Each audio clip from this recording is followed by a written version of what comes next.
they told us they didn't know how many people were going to show up, but to expect a crowd, and here you all are. So it's great to be here, and I'm extremely left it in my neck. I'm really grateful to be part of this Design Awards program, Integrating Habitat, and I expected it to be challenging and a lot of work and also a lot of fun, and it certainly has been all of those things. As an ecological designer, probably next to only a few places in Germany, I've been most inspired by the city of Portland and the range of planning initiatives and on-the-ground implemented green projects since I first visited here about 15 years ago, and that remains to be the case.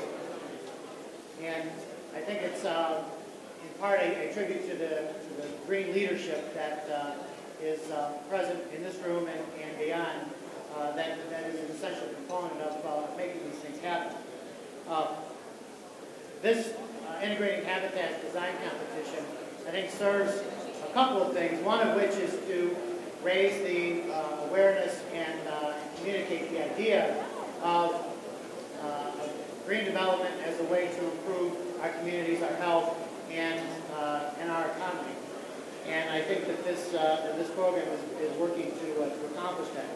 I think it's also important in that it serves as a bellwether to see how good of a job we are doing teaching our students in the design professions and our young professionals about integrated green design practice, and to see how that comes out in the actual submittals. I think this was an extremely challenging design problem, actually 3 separate design problems, and part of that challenge is to have an understanding of the places, the 3 different sites that were the subject of the design. And I would say that most all of the design submittals, from my impression, had a lot of really interesting, creative, and adventurous ideas in some cases.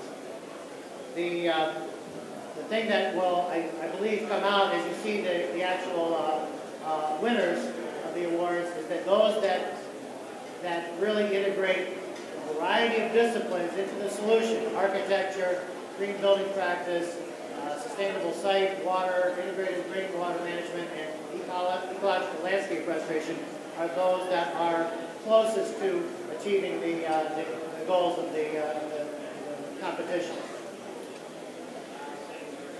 So, again, I'm grateful to be here and look forward to sharing the winners with you.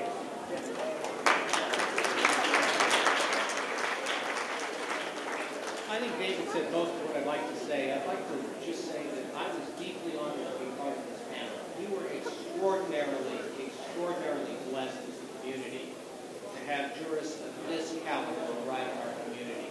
I can't tell you how impressed I was as a professional in the development community to listen to the insightful comments of David and Tom and Jane and Susan and Stefan as we began to really look deeply at the various entries that were submitted.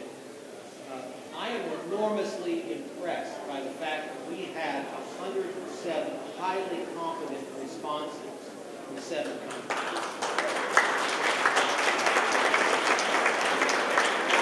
I was very gratified by what I really see as the big idea that we have literally in this region and throughout the country thousands and thousands of young students who have embraced the notion of greening America and who recognize that integrating habitat into design is the next stage. We are beginning, I think, in a very real, meaningful way to understand what it is to produce a green building. And now it's time for us to understand the context in which that green building is built and to grapple with the big ideas. How do we want to live? How do we expect our society to behave? What is the relationship between habitat and how we treat one another? What does it mean to have respect for land? And as I think about the big economic ideas, the transformation that we in this region are going to go through, and as we look for our sense of where bigger economic ecosphere, I see essentially that green-collar jobs will be a big part of our future.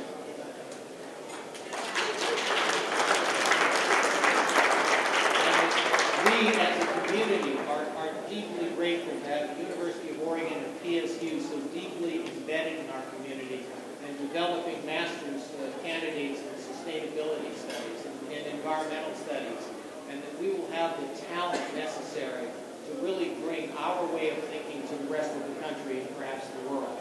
But as Stefan may have observed, some of them are a bit ahead of us.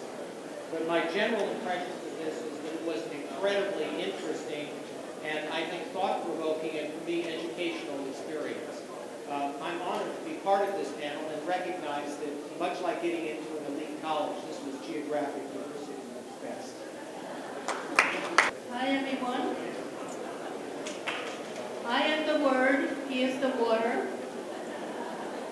There's an old Protestant hymn that talks about water and the Word. So here we are, reliving our religion. He's actually Catholic, but I'm not going to go into that.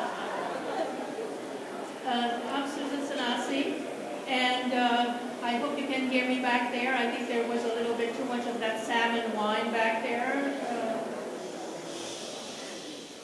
Thank you. That always works with kids, and it always works with adults. There's something innately baby about us. Anyway, one of the things that I really wanted to say was that Brooke and Josh, who are here, basically represent to me the future as it will play out. The incredible collaboration between an architecture professor and an architect and an ecologist. And then when we begin to talk about collaborations on all levels, whether it's physical science, natural science, social science, collaborating with one another is where we are going right now. And these two young men basically represent the future here and all of your future. So I really, really want you to give them a hand.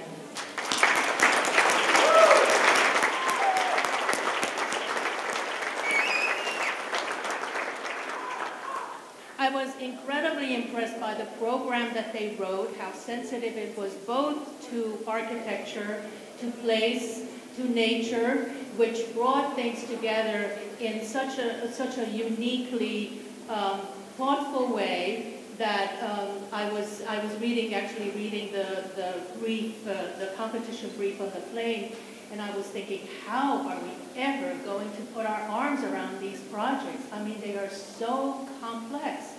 And this is such an important moment in design competitions. To mark the moment, we really need to think about what it means to have a design competition. It's about ideas, it's about making things work, it's about collaboration, it's about beauty, but it's not about the beauty shot. Design competitions, whether it's product, whether it's architecture, whether it's interiors, tend to be about the glamour shot. Well, we are, of course we love beautiful pictures, but we also need and want and absolutely have the necessity for solid information and solid science to back it all up. And this competition did that. You could tell by the entrance who were actually, which group actually collaborated, and which people, which entrants actually used some flimsy research that they read up on the night before. No science is made that way, folks. We cannot understand the world by reading a blog, folks. We do not know anything deeply until we really understand it through our bodies and through our minds, folks. So I think we really have to rethink how we think about design, and we think about planning, and we think about the integration of neighborhoods and integration of nature and architecture and planning and all that make our lives work for us. And this competition certainly did that. And once again, Brooke and Josh, you're my